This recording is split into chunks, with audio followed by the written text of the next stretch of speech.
All right, pro web hacking, empathy code with communities. Hopefully everyone can hear me.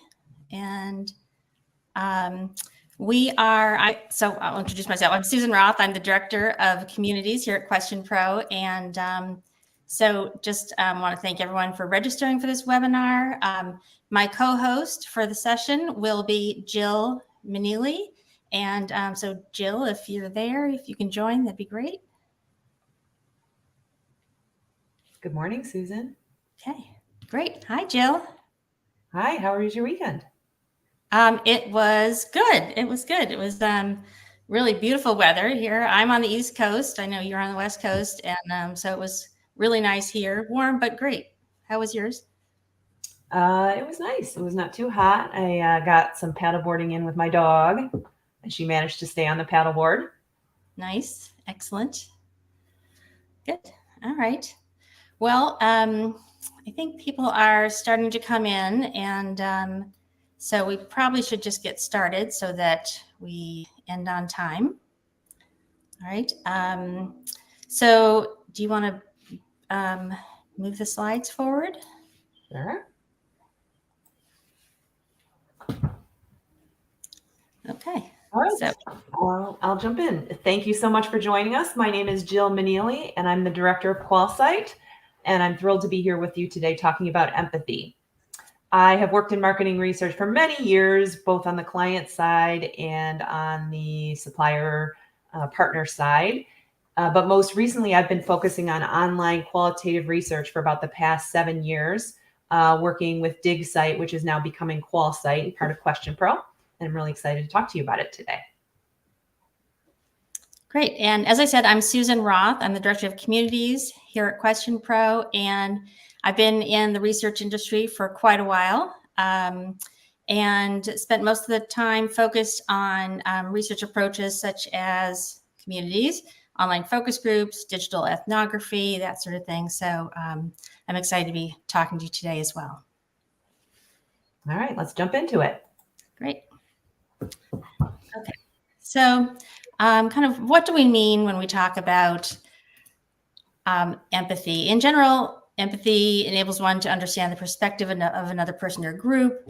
And of course, we know we don't want to form judgments based on our own perspectives. We really want to be able to try to step into another person's shoes and listen to and embrace their stories. Empathy allows us to build connections with others. And so by listening and understanding what people are thinking and feeling, you're able to respond accordingly in a way that shows that you understand their perspective, and you can create and build on a relationship. Can we go to the next slide?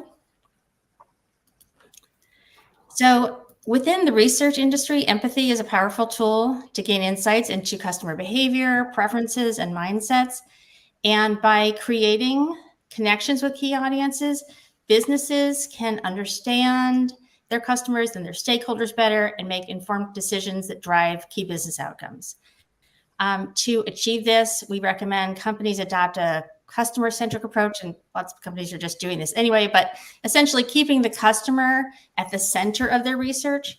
So this means actively seeking to engage participants to understand their needs and desires, their motivations, and by employing a mix of qualitative and quantitative methodologies, companies gather data that provides actionable insights. Thanks, Susan.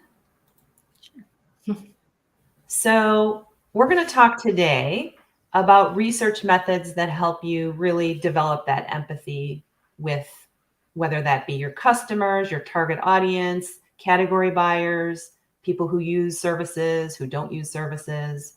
And we're really going to talk to them and try to understand who they are, the challenges they face in their lives, how they engage with your category, how they talk about your products, how they talk about your services, how they talk about their needs.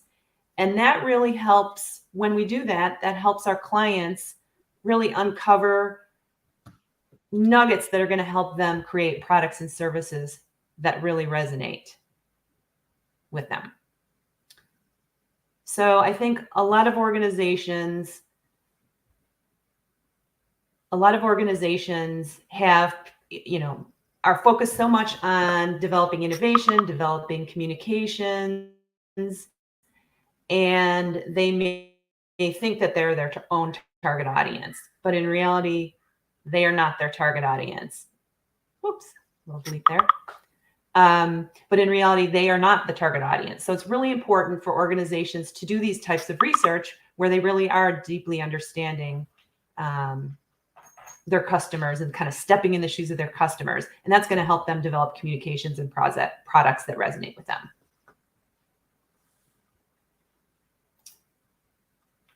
So Susan and I are both part of the Research Suite team at QuestionPro. And this is just a slide that shows all the different products that we have available in the Research Suite. And Susan and I in particular today are going to talk about what we're kind of referring to as communities at a high level. And that's because these are the two tools that really are best suited to help you kind of develop empathy for your customers or your target customers, target audience. So we're going to be talking to you about these two pieces here, communities and QualSite. So communities, Susan's going to talk about that, and that's really long-term communities. And then I'm going to talk about QualSite, which is short-term communities. But these are the other tools that in the Research Suite of QuestionPro.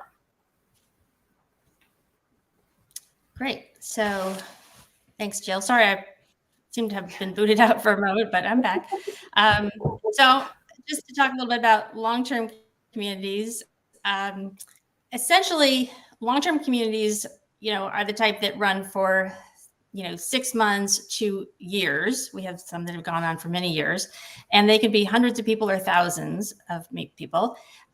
They're both qualitative and quantitative. And the way we think about it is that the goal is continuous dialogue with key customers or stakeholders. Okay, so when it comes to QualSite, the studies that we do in QualSite are really short-term communities.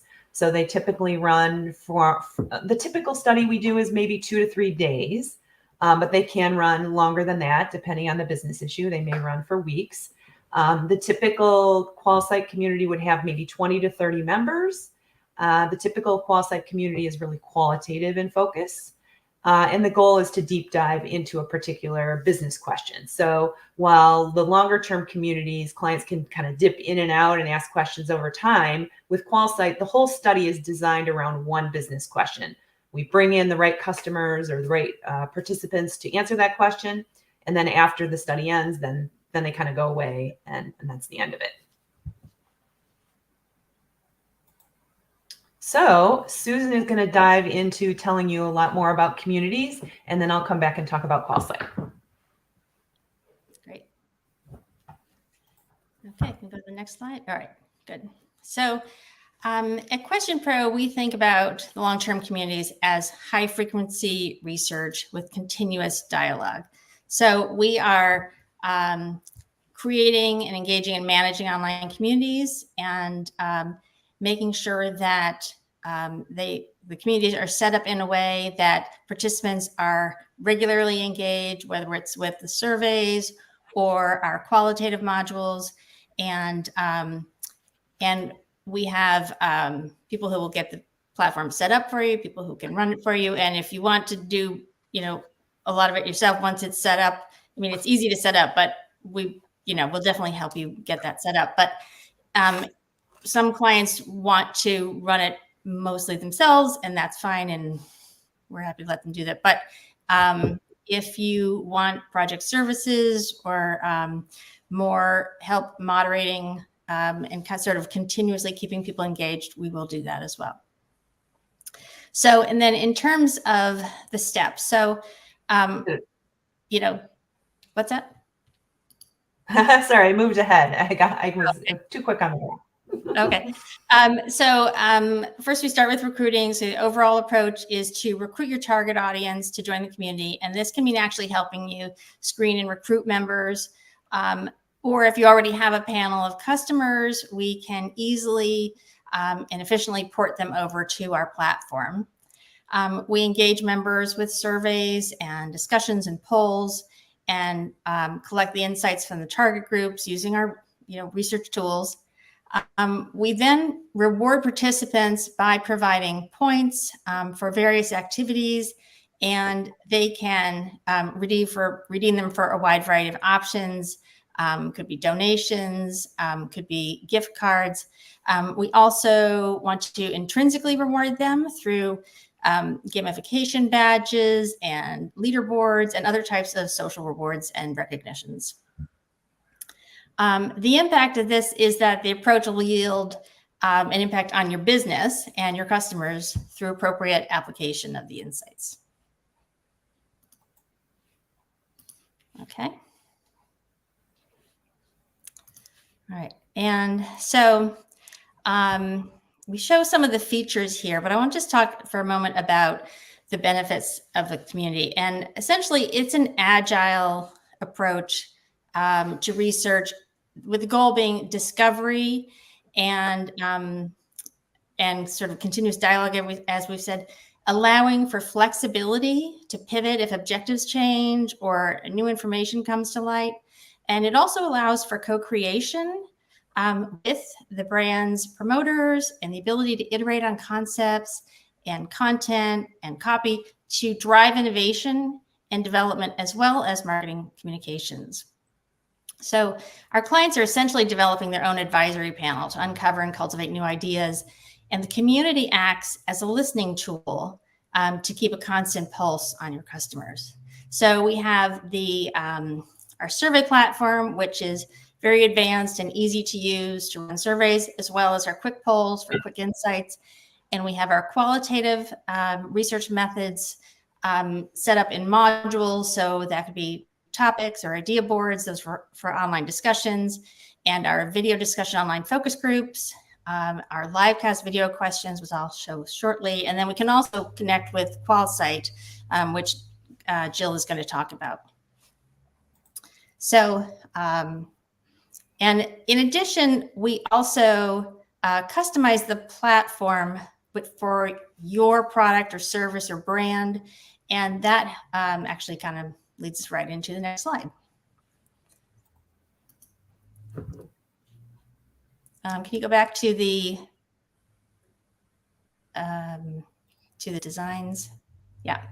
So these are some design examples, and these are some. One of these is one that we created for ourselves, and another is one that's done by a client. But essentially, the communities are an extension of your brand. So creating a community with a theme that aligns to your brand or your product or service that the customer recognizes and has already embraced is a way to keep them, actually like bring them into a comfortable environment and set the stage for deepening the relationship with them.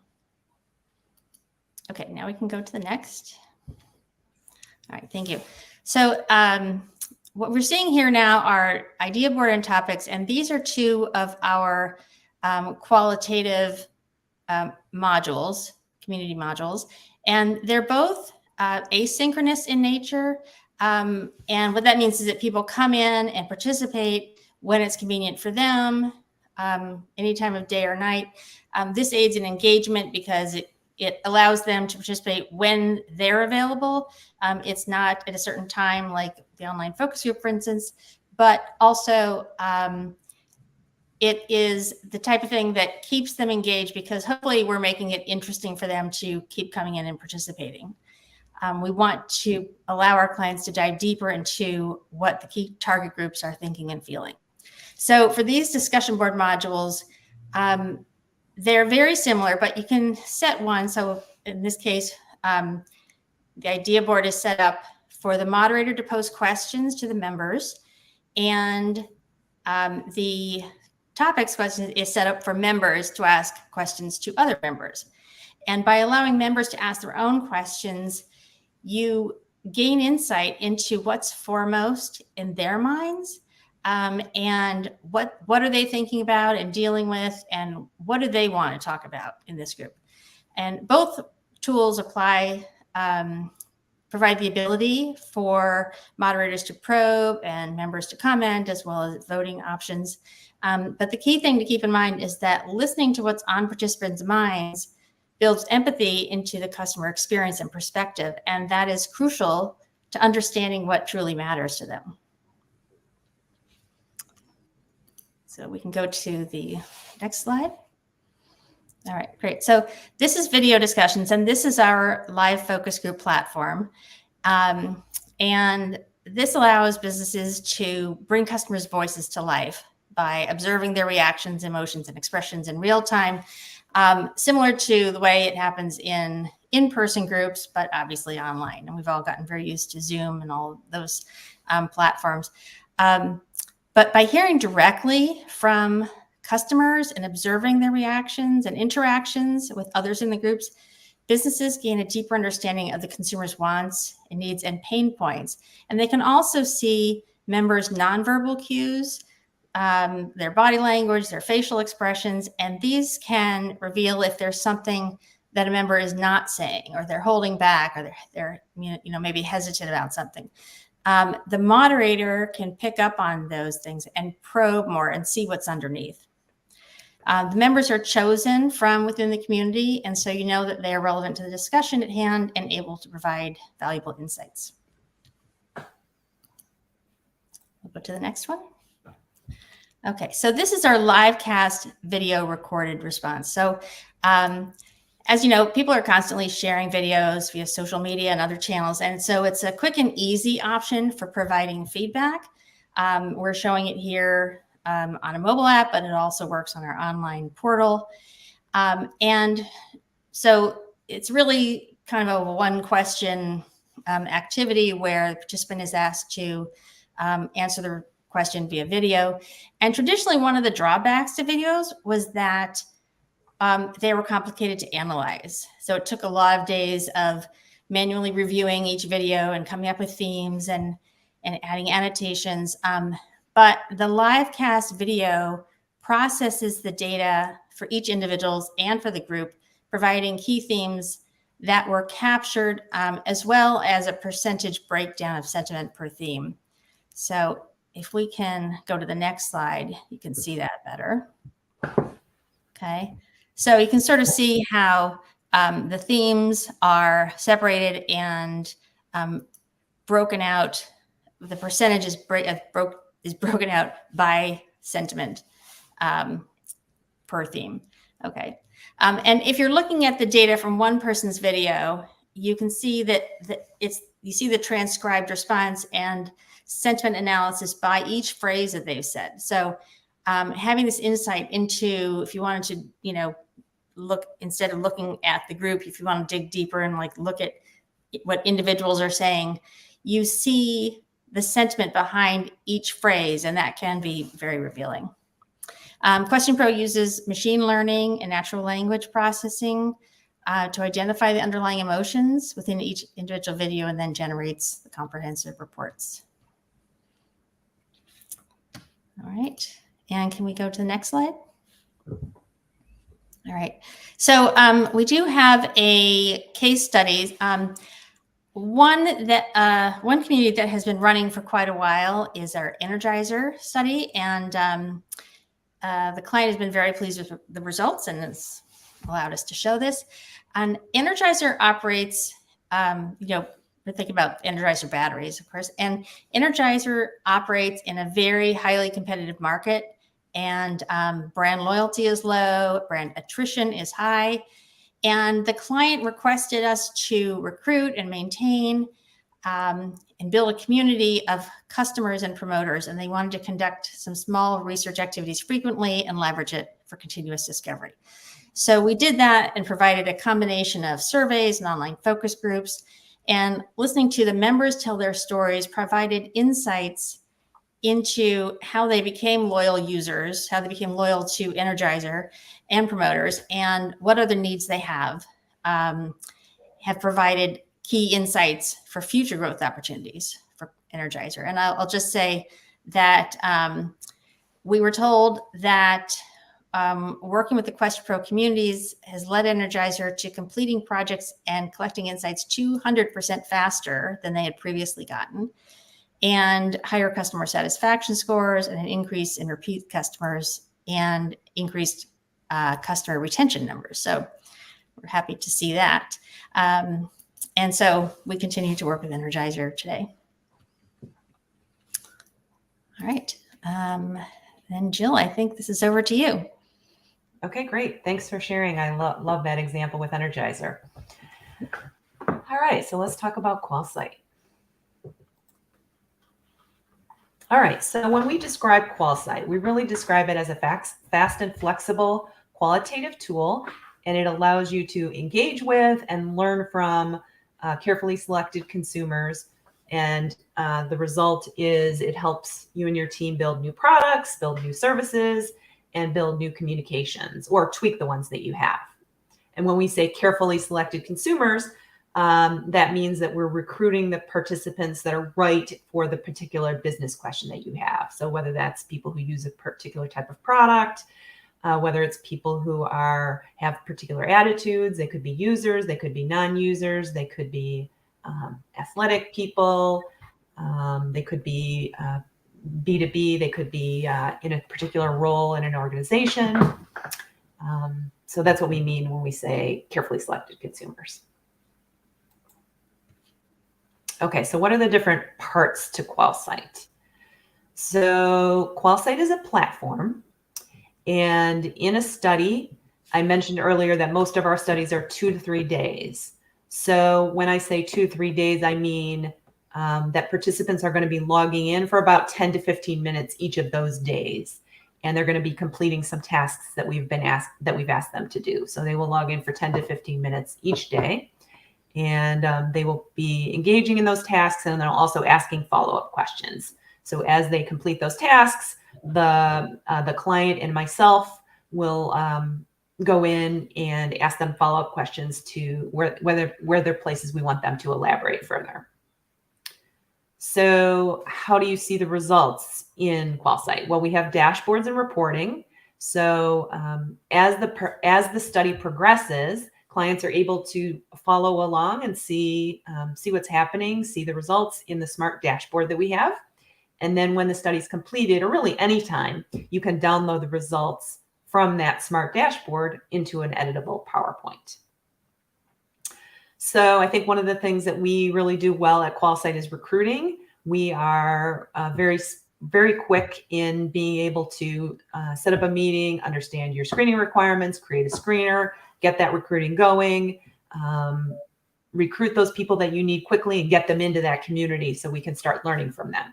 And we are able to recruit based on behavioral data. So we can look for participants who have purchased a particular product. We have a recruiting agency that we partner with on identifying buyers of a particular item. So that helps that process just move that much faster. The other element of QualSite is our research services. So you can work with QualSite in a DIY manner if you're a client that wants to do everything yourself. But we also have on-demand service for designing studies, moderating studies, reporting studies. And this is all qualitative research experts that you can bring in to help you with any of these components. So we have a lot of clients that really, we just meet with them to learn their business issue, and then we take it from there, design the guide, run the study, and then write a report at the end. And we have a really streamlined process. So studies can be launched as quickly as 1 day after we do the kickoff, and the reporting is another part of this that moves really quickly. So once the study completes, the client receives a smart dashboard report, and that smart dashboard report includes all the closed-ended questions and then key quotes from any of the open-ended questions, and you receive that 1 day after the study closes. So what are the benefits of QualSite? So the first one is collaboration. So QualSite really enables collaboration both between within the client organization, and it also enables collaboration between clients and their customers or their target audience. So collaboration within an organization, because you and your team members are all able to watch the research as it happens and discuss it, and then quickly ask us if you have follow-up questions you want to ask, we can hop in and do that really quickly. And then in terms of collaboration with participants, the QualSite is a nice tool if you want to collaborate maybe and build some new ideas. So you could do a study where you where you want to understand what are the pain points for your customers in a particular category or particular aspect of their life. And then we can design activities for you to work collaboratively with the customers to design solutions and then get feedback from others on those solutions that participants came up with. So you may ask them, if you could design the ideal mop to solve the problem that you're struggling with, what would it look like? What features would it have? That kind of thing. So the second one is support. So as I mentioned, we're really pretty flexible in how you can work with us. If you want to have, if you want to do it all yourself, or if you want to be completely full service or somewhere in between, we can easily accommodate that. And we're used to doing that. And then the other piece is speed. I already mentioned this. We can kick off very quickly. We kind of have a process, and you're able to get results of the research, like I said, within 24 hours of the study closing. You get this great smart dashboard that's a really terrific snapshot of everything that we've seen in the study. So how do we develop empathy with QualSite? Getting back to the topic we're talking about today. I think the important thing is when we're doing studies in QualSite, the first thing we're doing is we're getting to understand or getting to know participants as people. So who are they? Where do they live? What are the challenges that they face in their lives? So we really want to understand who they are. And then when we get into talking about the category of interest, we really want to understand what they're doing now. We have them share pictures. We have them share video. We have them talk about their experiences. We have them talk particularly about the pain points that they encounter. So we're really understanding all of that and developing empathy for who they are before we go into talking to them about the specific topic, whether we want to talk to them about product or advertising. So we have that context. We're really able to kind of step into their shoes. And then the other thing we do is we ask questions in different ways. So we actually have engaging activities, and that allows us to just get a little bit deeper in understanding who these people are and how they feel about these topics. So I'm going to give some real examples in a minute. So what are some of the tools we use? So we have fill in the blank questions. So those are kind of like Mad Lib style questions. We have a few different projective techniques we use, which are activities that allow participants to kind of go beyond just answering a question. They're actually doing something more creative that allows us to understand more deeply how they feel about something. We have them share photos. We have them do video responses where they actually just record the answer to a question and submit it. And then we also have whiteboards where we can show different types of stimuli to participants, and they can mark up what they like and dislike about it and explain that. So they can slide red and green dots onto a board and give us reaction to some pieces of stimuli. So now I'm going to go through a few examples of studies we've done, and I'll explain in each case sort of where we were kind of generating some empathy for the consumer target audience in this case, and how that helped us achieve our goals with the research. Okay. So the first one is we had a service provider who provided a service to small businesses, and it was something that would really help those small businesses immensely. And what they found was that these companies weren't using the services, and they wanted to understand why and how they could change that. And so instead of just jumping right in and saying, you know, here's this service, why aren't you using it? We wanted to first start by just understand these small businesses. Why did they start their small business? What's a day in their life like? What sorts of responsibilities does this person we're talking to have? And then what are the challenges that they face in running a small business? And of course, we uncovered a lot of challenges that they face in their business, and we were able to hear them talk really eloquently about those challenges. And then when we jumped into some of the pieces of communication that the client wanted to develop to reach out to them to offer these services, we found that there were some of the communication pieces they had written that actually tapped into those challenges. And it helped, it made the understanding of why certain communications fell flat and some communications were really strong. It made that so much more clear because you already heard those small business owners talk about their challenges. And so it provided a lot more perspective, and it made it so clear that having an acknowledgement or an empathy towards the challenges they face in the communication for this service makes all the difference in the world in being able to connect with them and actually motivate them to action. Okay, so the next example is we had a client that wanted to understand why residents weren't using a particular type of public transportation. So in this case, we talked a lot about how participants are using public transportation, how they're getting from point A to point B, when they decide to use public transportation, when they use other methods, and what are their frustrations and what's preventing them from choosing public transportation in certain situations, and why are they driving. And then we asked them to design a tweak to the public transportation offered in their town that would make it more appealing for them. It would make it work better for them. And then we asked them to design an advertisement to address that. And it could be as simple as just having them write a sentence, or they could put a picture, could put a picture in their ad. They could draw a picture. We gave them free rein in how they could design the ad. And the idea was that we were able to, from seeing those advertisements, see what those hooks were, that customers were saying, this is a message, or this is a tweak to your service that would really appeal to me.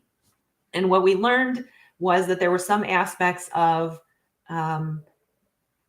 what you get and what you're able to do when you use public transportation, and how to explain that experience and how that experience is different than when you drive, that they were able to then use as inspiration as they develop communications and offerings that would motivate customers to use this public transportation method.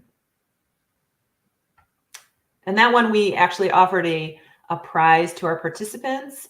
The participant who came up with the most insightful and creative advertisement, they received a little bit of an additional reward. And we find that when we do that, definitely motivates our participants even more. And they came up with some really creative ideas. We had another client who wanted to understand how socializing has changed post-COVID. And I think we can all relate to the fact that for some of us, it may have changed. For some of us, we may have just been going back to the way things were before. So I think there's a lot of different degrees of this. And so in this case, the way that we wanted to develop empathy was to just get everybody has a million photos on their camera. And if you've done any kind of socializing, you probably took some pictures. So we thought that this would be a great opportunity to just ask participants to share some photos. Tell us about some recent social occasions you've been part of. Show us some examples of a casual one, and show us some examples of one that was more formal or more formal.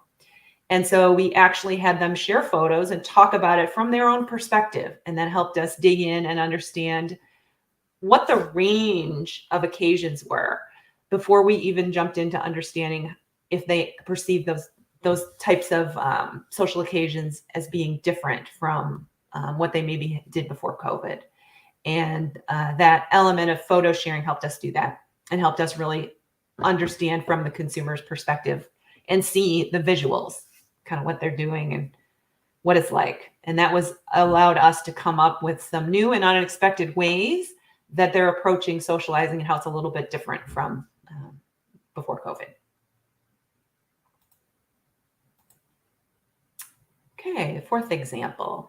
So in this case, we had a client that wanted to think about how to innovate against a common piece of hospital equipment. So for this study, we recruited employees in certain roles in hospitals, and we asked them to just share. We had a few different ways we did it, but we were basically having them do a little bit of a diary type activity where they were sharing what the day in the life would be. So they would, at the end of the day, they would come in and tell us some examples of what happened that day, what types of patients did they see, how did they use this particular piece of equipment, what worked well, and what their struggles were. And this allowed us to really understand from that on the ground perspective, what are the real people who work with this piece of equipment experiencing? And this helped us kind of summarize those pain points for this particular client to prioritize in their innovation. And our final example is we had a client who was considering a few different versions of packaging graphics that they wanted to use for an over-the-counter medicine. And the medicine was one that you would use in a very specific situation. And it's kind of an emotional situation. So what we did is we asked the participants to envision that time when we recruited participants who had been in that scenario. And we asked them to find an image that shares really how they were feeling in that particular situation when they might need this OTC product. So they found an image and they shared that image and they explained to us why that image brings to life their feelings in that situation. So we were really able to deeply empathize with, okay, what is this person's mindset when they come to the store? What have they been through and how are they feeling? And we made sure we did that and developed that empathy before we jumped into here are these different package designs. So when we did jump into those package designs, we learned things like people are very emotionally vulnerable in this situation. And if they see a package on the shelf that's got very bright, bold colors, that's going to affect them differently than if it's a package that's very calming. So their reaction to the various packaging directions was very closely related to the emotional state that they were in. And so that helped us explain and understand better what sort of feedback the team could take away on the different package directions. And I think the impact of this one, the team actually took the examples of the photos that the participants shared about their mindset and their emotional states, and they actually hung them up in a room so that the team members could all the team members within the organization could go in, see the pictures, see the stories, and really empathize and understand more deeply kind of this is the situation that we're tasked with when we develop these products and when we develop this packaging. And it was really helpful for the team to develop that kind of understanding and empathy. So that was my last example. So we're going to now move to any questions that people might have. And I think we already have some. But before we do that, we just wanted to make sure we mention that Susan and I are not the only ones in QuestionPro that think about this topic of empathy that's so important. So outside of Research Suite, which is the division that Susan and I's products live under, we also have a division called Workforce. And Workforce is all about, it's really an employee experience survey and analytics platform. And it's really helping build remarkable workplaces. It's helping the people and the companies thrive. And they really spend time around empathy at scale and thinking about that from the perspective of the workplace. So this is a big topic for their team. So if you want to learn more about that, you can go to this link here and learn more about Workforce.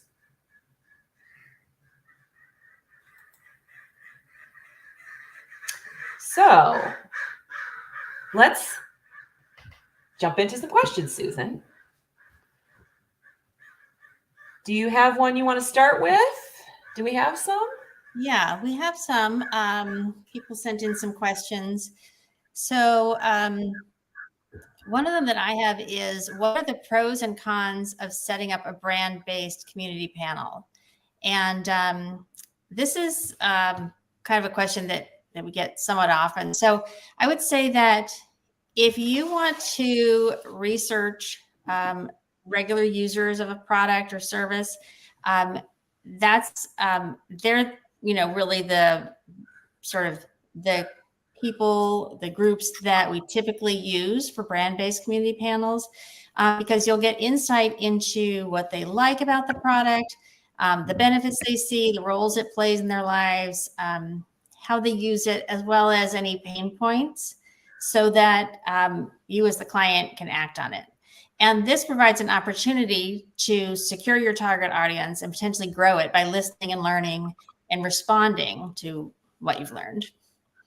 Also, I would say that the participants know they're speaking to the brand, so that gives them a sense of transparency and a partnership.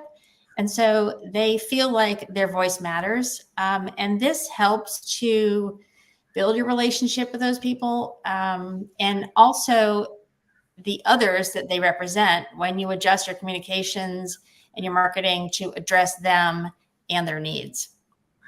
And also, I would just say that you can test fully fleshed out concepts and ads and other things without removing brand imagery. So that's sort of a benefit to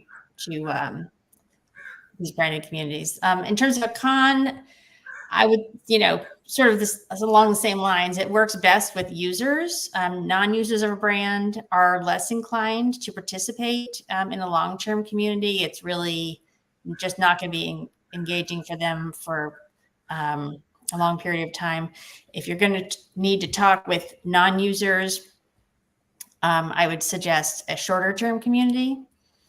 And then I would also say, this isn't a con, but this is just something to think for, or watch out for. In qualitative approaches, you want to make sure that as you are asking questions and people are responding, you want to make sure that you are probing for any negative responses as well as positive, so the group feels comfortable sharing what's not working as well as what's working. You don't want them to feel like,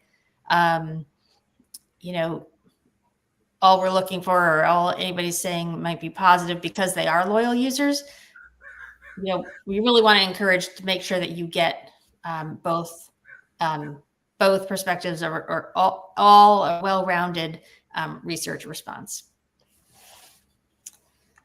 That makes sense, Susan. And as you know, for qual site studies, we almost never make them branded. And we actually almost never even tell them what category we're going to be talking about, because we really don't want to bias them. So with the business issues that we're facing, we typically will start off very open and talk to them, maybe take a step back from even talking about the category, and move slowly into talking about the category and talking about brands. Because I think for our studies, if they know they're going to be talking about this particular product, it can bias their responses. And we don't want to do that. We want to keep them very open, keep the discussion all around the category and why they use it and what their struggles are, and not go into it with the perspective of, I'm going to talk about this particular brand. Right. So you're starting out broad and then slowly narrowing in. Exactly. Yeah. And I think it all comes down to your business question. And that's where Susan and I can help you. And I think that is kind of a macro that comes all out of this, is we would sit down with you and understand your business issue. And then we can help understand, is it something that's branded, unbranded? Is it a communities? Is it a qual site? You don't need to solve that on your own. We can help you figure it out and present the pros and cons. I think I had a question about whether this relates to B2B clients. And I want to say, yes, it absolutely does. We can do qual site studies for either consumer studies or B2B studies. And it's all about just finding who is the audience you want to reach and then recruiting those people that you want to talk to. The example I gave about the company that wanted to serve small businesses, we had particular titles that we wanted to recruit, within small businesses. So it's all about how do we develop the screener and what questions do we ask to find those people of interest, and then what sort of incentive do we offer if they have a very specialized role, or if they're in more of a senior leadership position. You're going to need more of an incentive in order to get them to participate in research. So, but yes, this is QualSite can be easily, those studies can easily be done for whether it be a consumer audience or a business audience. What else?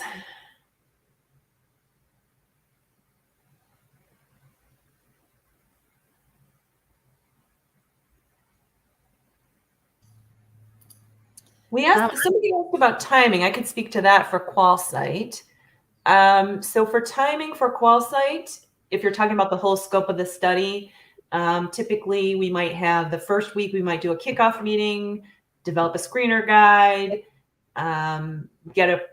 we might get the community program the next week, we might launch it the next week. So the typical study could be completed in, I'd say, 2 to 3 weeks, depending on how quickly the client is able to respond and give us feedback on guides. And then it may take another week to deliver a top line report if that's something a client wants. So 2 to 3 to 4 weeks would be the typical timeline for QualSite. And I would imagine that it's completely different for communities because they are longer term. Okay, great. Looks like we had a question come in on LinkedIn. The question is, any ideas on recruiting community participants when they cannot be incentivized with gift cards or gain? So that's an interesting question. And yeah, so it's really somewhat going to depend on the community, I would say. And Jill, jump in, I'm interested to hear what you have to say also. But in terms of a long-term community, it would somewhat depend on how invested participants are in the community itself. Like if people are very invested, they might do this for the experience itself. So that would be of great help in bringing in people. So if they're, super fans, or they are potentially it's related to their work, that might be of use. If it's possible to share some data back to the participants, that might be a way to make it interesting for them and feel like they are learning along the way.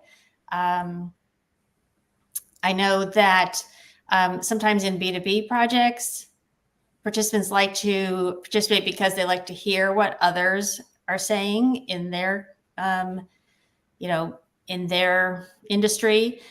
And gosh, I'm trying to think what other options you might have. Jill, any thoughts on that?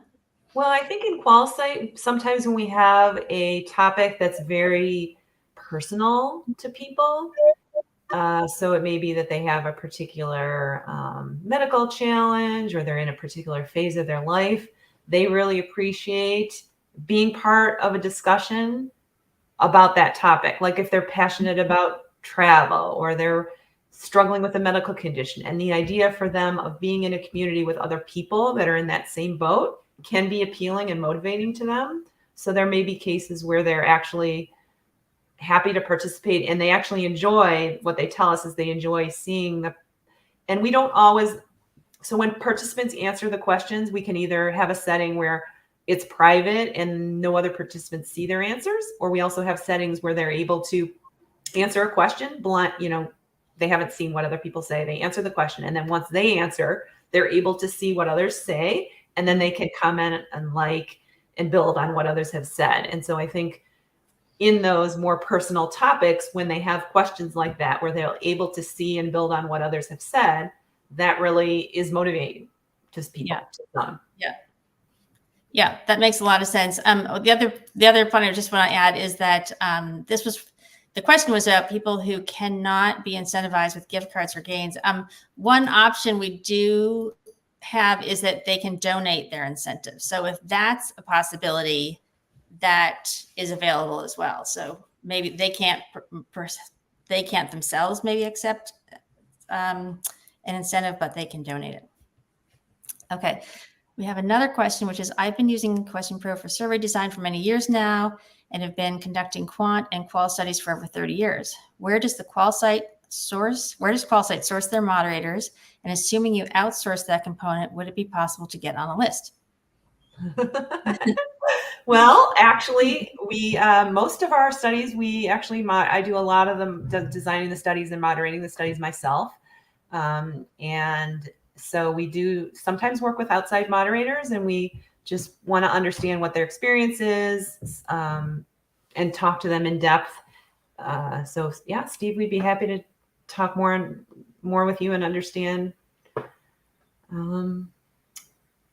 more about what you have to offer, and see if there could be potential collaboration.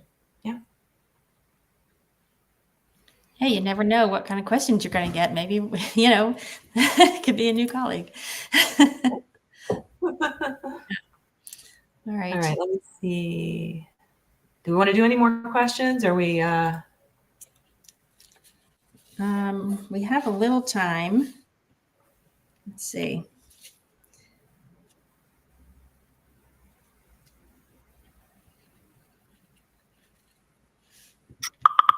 What's coming up?